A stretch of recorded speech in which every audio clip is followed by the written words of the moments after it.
Noah. You are the one senior that decided to come back for the, let's call it the COVID year. Can you take us through that decision? What were some of the pros and cons in your decision making, and what was the final straw in terms of coming back? Well, I've loved my 4 years here at Pepperdine, and the last year, unfortunately, it felt like we kind of got cheated a little bit. We really wanted to be able to finish our senior year out strong, and we really didn't get to do that. And so just having this opportunity to come back and to give it a rerun and give it another shot, and even with some new personnel, it should be really fun. And I'm really blessed to be able to be here. You have played many or different positions while you've been at Pepperdine, libero, and now as an outside hitter. This offseason, obviously, you knew that you were going to be an outside hitter for the 2021 season. How much more relaxed and how much more confident do you feel knowing that that's going to be your position for 2021 during this offseason? Well, I just feel real confident that I know where I'm going to be able to help the team. So in the past, being able to help the team was where I was at libero, and this year it's being an outside hitter. So just being confident that I'm going to be able to help the team succeed in whichever way possible is really good. All right, Spencer, I'm going to put you on the spot. You've played alongside Noah for a while, and you obviously know his sister is a great volleyball player. Who's the better Dyer volleyball player? Noah Dyer, number one, not even close. Sorry, everybody else. No hesitation right there. That was good. That's a good teammate. Yeah. That's a great answer. All right, Vinny, I'll hand it off to you. We're going to try this again. Can people now hear me? Maybe no. All right. Well, Shaggy, Jonathan, I'll tell you what. I'll throw it back to you then. Let you continue to ask some questions. Okay, Austin. I realize this question is probably a little bit old, but you obviously transferred from UC Irvine. What has been the biggest joy of playing in Pepperdine in the, I guess, 2 years now that you've been here? Yeah, that's a really good question. And I think it kind of boils down to the teammates I have and like the big coaching staff, like kind of filled with great minds that really make me think every day and help me get better and really push me and they're not really satisfied with where I'm at and they think I can always get better. So I think that always helps from that perspective. And then a question for you, Spencer. You are obviously a senior leader on this team. I would say it's still on the younger side, or at least in the middle. And on the younger side on the whole. What has been your message to the underclassmen, especially in a time of such uncertainty? Well, one of the main messages that we've kind of given is that I guess time is limited. You only have 4 years, in some cases 5. Maybe if you're really, really lucky, like Noah, maybe almost 6. But if you only have 4 years, you got to take the best, do the best you can to take advantage of it and work hard every day. And you don't want to look back at your time after you graduated and be like, oh, I could have worked harder this year, or I wish I gave a little bit more. So even though it's a weird year and it might be, we don't know really what it's going to look like. And last year was kind of cut off a little bit. One of the main messages is just working hard every day and, treating every play like it's your last, or every, season like you don't know what's going to be after it. So. All right, Coach Hunt, we've got some bits and pieces from other schools about the schedule. Can you tell us, maybe, I'm not sure how much you can really share with us. Can you tell us how the coaches came about and decided on the schedule that I know that SC and BYU and Grand Canyon have released? Yeah. So the MPSF coaches have been in contact with each other a fair amount, whether it's just individually, just with some calls or texts, or just checking in, seeing, hey, what's your university saying about this? Basically from a testing protocol or administration. What are they saying about start dates and all that? So coaches have been in communication, and then we got on a big call with our commissioner right before Christmas and hashed out a few things. We came to the conclusion that we wanted to do conference only just to protect our athletes. Really, we can ensure that testing protocols were going to be uniform across the board, and we didn't want to fall victim to what other conferences are going to do in terms of their start dates. So most of our schools have been able to practice in some capacity.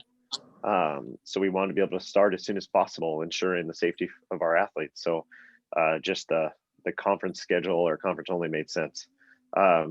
We came to the conclusion that we would try to play everybody 3 times. Obviously, that's not possible for everyone, depending on regulations where they're at. So again, coaches just being flexible, and everyone understood there. And but you can also play more. So I was trying to schedule 26, 27, 28 matches. Not everyone has that mentality. Some coaches want to play only 18, which that's fine. But yeah, we're just trying to get out there and compete. We've had enough time off. We've been off since March. So we want to get out there and see somebody different. I think we all love each other, but we're tired of seeing each other across the net. We want to see somebody else. And just to clarify, so does that mean that there's a minimum of 18 conference matches, and then everything else would be considered non-conference, or? No, it's all conference. It's Okay. all going to count towards our conference. One of the things that we couldn't quite come to an understanding about was, how do you determine winners if somebody's only played 8 matches and somebody else has played 18? So we were saying that let's do our seeding by total wins. Let's not worry about win percentage unless somebody ties. And then, if it's seeding, then it's not such a big deal in terms of if everybody gets in the playoffs. I think they're still trying to formalize some stuff at the MPSF level to see if what we voted on can actually pass. But the idea is that it would all be conference matches. And yeah, we're calling it the rat race a little bit, because it's, if you get a lot of matches in and you can win a fair amount of those, then you're in good shape to get a number 1 seed. And then let's talk about the off season. What has been the biggest challenge of training in the midst of this pandemic? Yeah, that's a question for the athletes. So you guys can ask, or you guys can answer that. All right, let's start with Noah, since he's the senior statesman on the team. I think the biggest challenge of training during this pandemic has actually just been like the masks. At least for us, we hated the masks. They're annoying when you're trying to train and you're trying to breathe with them on. But other than those, just like scheduling and stuff and being real careful. But other than that, it's been pretty much like another year. We've been getting the guys in the gym. Everybody's been doing a good job of staying safe and staying away from the COVID. So we've been able to train really hard. But yeah, the only real difference that we're looking at right now is just like the COVID protocols and the masks and stuff like that. What about you, Spencer? One of the biggest challenges for me, I think it's been awesome. We've been very fortunate because we've been able to play a bunch, and we've been able to spend time with each other in the gym. But with everything going on and to be safe, we've had to sacrifice a little bit of time spending with each other. So it's been a little bit difficult not being able to see, some of the younger guys in the team and build relationships with them as strongly as we would like. But I think, with everything going on, we've still done a really good job. But that's just been one of the things that's been tougher than years past, for sure. And you, Austin? Yeah, I kind of want to second that. Usually you come in and everyone gets introduced and you can kind of hang out whenever you want outside, go get food. But especially with the freshmen, it's kind of been only you see them like in the practice setting or while we're lifting. So kind of like getting to know them on a personal level and building like a bond with them has been like a little bit of a longer process. And I don't even know if we're still there yet, but we're definitely getting there. And that's probably been the hardest part, is the distance. And then a question for you, Spencer, as a 2-time Pepperdine Scholar athlete, have classes been more difficult? I'm guessing all of your classes have been online or remote. What challenge has that been for you as a student athlete? It's just weird. I don't really know how to explain it. I wouldn't say it's more difficult, but in some way it is, if that makes sense at all. Like I like being in person. I like talking with my classmates and building those relationships with people in class. It's weird because it's been harder to do that. You know, it's weird just texting somebody or messaging someone over the Zoom call, or at least I think it's weird. I don't know. But, and it's just, yeah, it's weird not being able to ask like direct questions to your professor. You have to like schedule an appointment time over Zoom or something. It's just, there's more challenges that come with it for sure. But, you know, there's also more opportunities as well. And there's different ways that classes were run that, you know, and because people found ways to make it work, you know, whether you're not your student or professor. I think it ended up working out all right with online classes, but it definitely was a little bit weird for sure. Spence's Right. golf game got better though, that's for sure. My golf game did get better. That's the truth. You can ask any coach that, any guy on the team. I will smoke them. It's just what it is. Yeah. Were you at the recent fundraiser for the program was it last month? Last month. My dad got to come out, which was awesome. And then I got to play with Wave legend Chip McCaw and his son Auden. So that was really fun. And you beat him? You beat Chip? Well, we were on the same team. We ended up actually finishing second. Right. So Nice. we finished second. You know, partially my fault. We should have finished first, but that's okay. There's next year too. Nice. That's all the questions I have. Roger, Paxton, Vinny, you guys have any questions you want to ask? Vinny has a question. Vinny has a uncanny resemblance to Dan Vaziri, a Pepperdine alum. You know, so every time I look at him, I think Dan's talking to us. Well, I just love the dichotomy. You know, he's gifted with facial hair and hair on top, and I am not. So, you know, there's that. All right, I'm gonna try. Oh, can you guys hear me now? Is my audio connection any better? Not really. No. I'll just ask Go her. ahead and say something in the chat if you want. I'll just ask Vinny's question for him. Question For anybody watching, this is why they should donate to Off the Block, because Vinny needs better internet. He can't cover men's volleyball if he's got no internet. So No, I think we should just rag on the fact that he's in Nashville, but that's just me. A question for Coach Hunt from Vinny. The average volleyball fan looks at the MPSF and says BYU's the favorite. Do you care, or do you use that as motivation at all? yeah, I could actually care less. Yeah, what the average volleyball fan thinks about who the favorite is or not. And I think this year is tricky. I mean, I'm a big sports fan, right? So this is like the sports talk radio. You're bringing back everybody. I think that's the case for most teams around the country. But to just say like, all right, here's where everyone ended, therefore this is where everyone's at, I think is, you know, a huge fallacy. I think you're discrediting the young players coming into the gym. I think you're discrediting the hard work that people have put in since March. And then you're taking away the contributors on the court. Most of them are coming back for most teams. Let's say 95 to 99% production is returning. But we all know that it's a team sport, right? And there's integral guys that leave your program that don't necessarily contribute on the court, but have a huge impact on your culture. So, yeah, I think BYU returns really talented guys and they have a good coaching staff. So it would be natural for people to say, hey, you know, they're going to be a good team, but I think the MPSF has lots of good teams. So we're just excited to play them. We're bummed that we can't play teams outside of our conference to sort of prove ourselves in that regard, but we'll play whoever's willing to play us. I guess I have a follow-up question related to not playing teams out of conference.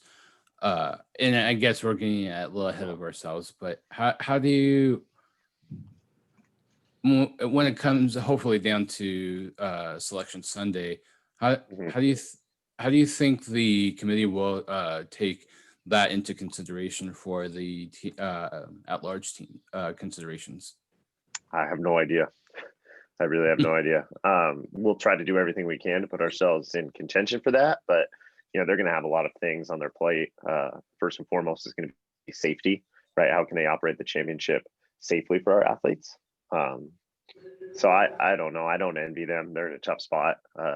Regardless of what they do, I'm sure they'll make good decisions all the way across the board. I think that's all I have of any. Oh, Paxton has a question. Go ahead, Paxton. Your audio's not working, Paxton. 1 second.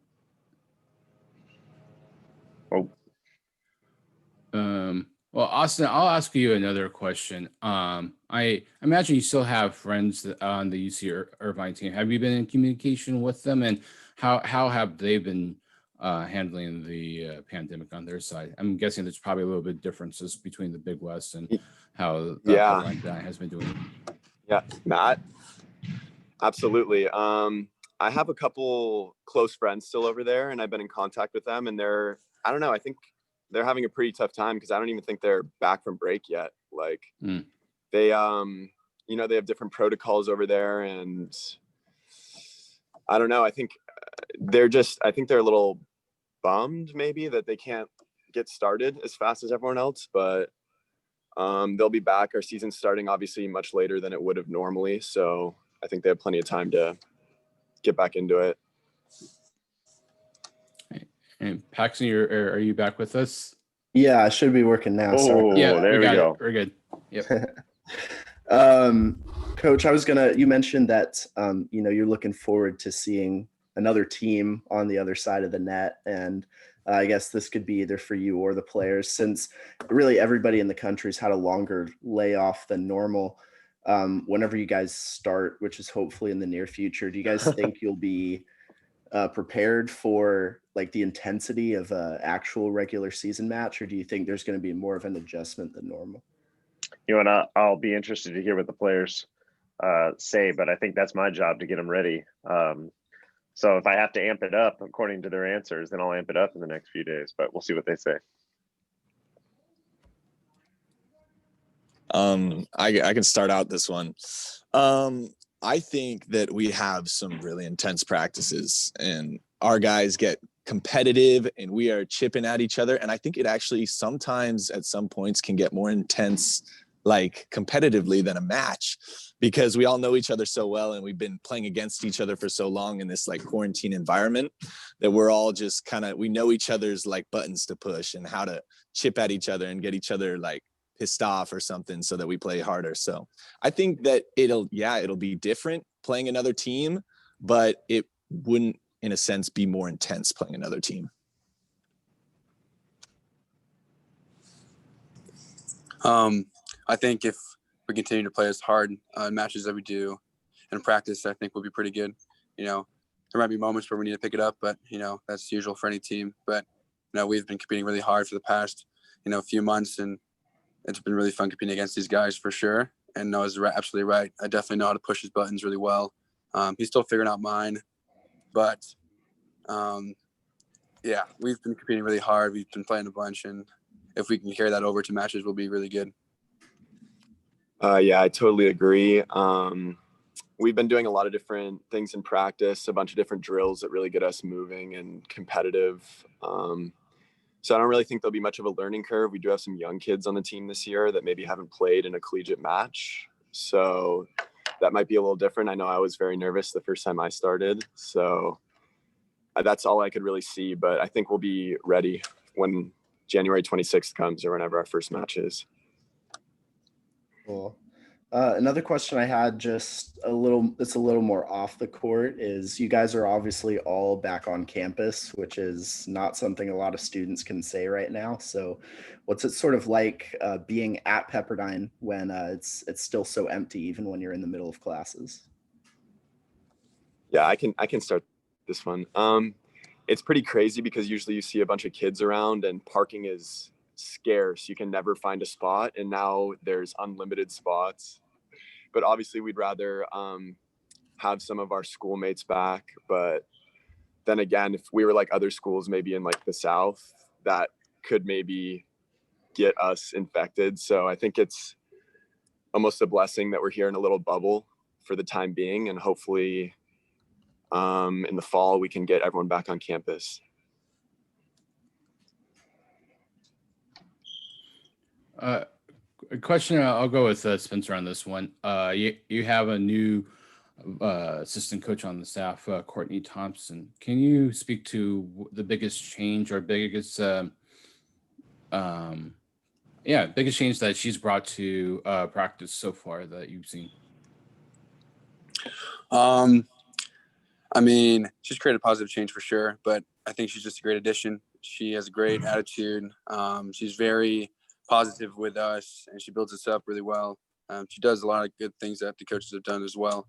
But it's really cool. She's a really cool mind and has a wealth of experience that she's able to share with us. And, you know, she's been really good for our setters. And it's really cool, I guess, hearing feedback from what it takes to be an Olympian, you know, because she was a competitor all the way through her career. And, you know, she still is in practice too. She gets into it pretty heavy. So she's just been awesome. Awesome. If there's no other questions, Benny, do you have anything? I can ask. Paxton, you have one other question. Go ahead, Paxton. Yeah. So you guys were talking about how, you know, a lot of the players are returning this year, but there's still going to be some young players who are adding to the roster. So I was just wondering, Coach, if you could talk about some of either the freshmen or transfers, new players to the roster this year who you think are going to play a role this season. Yeah, that's a really good question. I think the thing that jumps out of my mind is not only do we have new guys, transfers, freshmen, but then I also think about the growth of our returning guys. So, yeah, I mean, thinking back, it's almost going to be a year since we played anybody. So I think a lot of people are just going to play a lot of different roles, a lot of different guys on our roster. So I think all the freshmen in some unique capacity will help us out. You know, we have two of the better setters in the country, and Joe Carlos and Bryce Dvorak. You know, we have some additions at libero. Trey Cole could play a positive role, but then also Zach Norvid, who's been in our gym for a while. You know, he's made a lot of improvements. So, yeah, I just think you'll see a lot of guys able to contribute at a high level throughout the season. Thank you. I'll end on this question. I'll ask Noah this question. You've been at Pepperdine for this is now your 6th season. So you've been around Marv a long time. What is your favorite Marvism? My favorite Marvism. I don't know. There's so many good ones, but I think my favorite Marvism is at the end of, like, whenever he's talking about something or he's telling us a drill or he's telling us a story or practice is over, he just goes, "Hey, I think we're good here," and then that's it, and that means we're good here. Nice. Well, on that note, thank you all for joining us at Off the Block Media Day for Pepperdine, and we are hoping like heck that there is a 2021 season, and we wish all of you a safe and productive and healthy season. Thanks, John. Thank you so much.